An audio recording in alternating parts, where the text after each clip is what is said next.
simte, petrece pe muzica neamului nostru.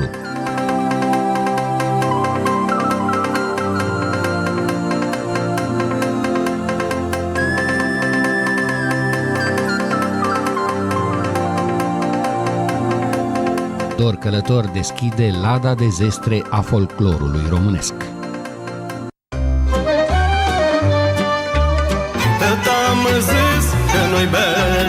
Te-ai îmbrăcat de sărbătoare. Păi, am zis că dacă omul vine îmbrăcat de sărbătoare, musai să-l primesc și eu ca atare. Văd acolo și tricolorul. Dar să nu uite lumea că sunt român. Într-un sat lângă o fântână. Ai avut o copilărie frumoasă. Și acum am un semn aici de la căzătura care am luat-o din gura podului, mergând să fur cârnați. Ei, ce bătaie am luat atunci, numai eu știu. Supărare, voierea, ce pus la inima mea. Care a fost cel mai greu prag al vieții? Când am fost în spital, am căzut și m-am lovit cu capul de un stâlp de beton. Mi s-a tăiat filmul. Ai leșinat? Da, am făcut o comoție cerebrală. Cât timp nu ai fost conștient? Mult.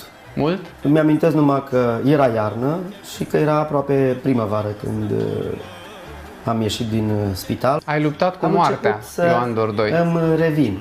Ți-ai pierdut memoria pentru o perioadă de timp. Da, pentru o perioadă de timp, dar mi-a revenit. Fă-mă, Doamne, un pui de cuc. Costumul popular ce reprezintă pentru tine? Acel lucru care îl îmbracă pe om frumos. Omul este frumos în trei feluri. Cel care cântă, prin grai, prin cânt și prin costum. Ești un artist cu un destin celebru, Ioan Dordoi. Satoaie stai pe geluț, alai la la la la la, Fechilescu legănuț, alai la la la.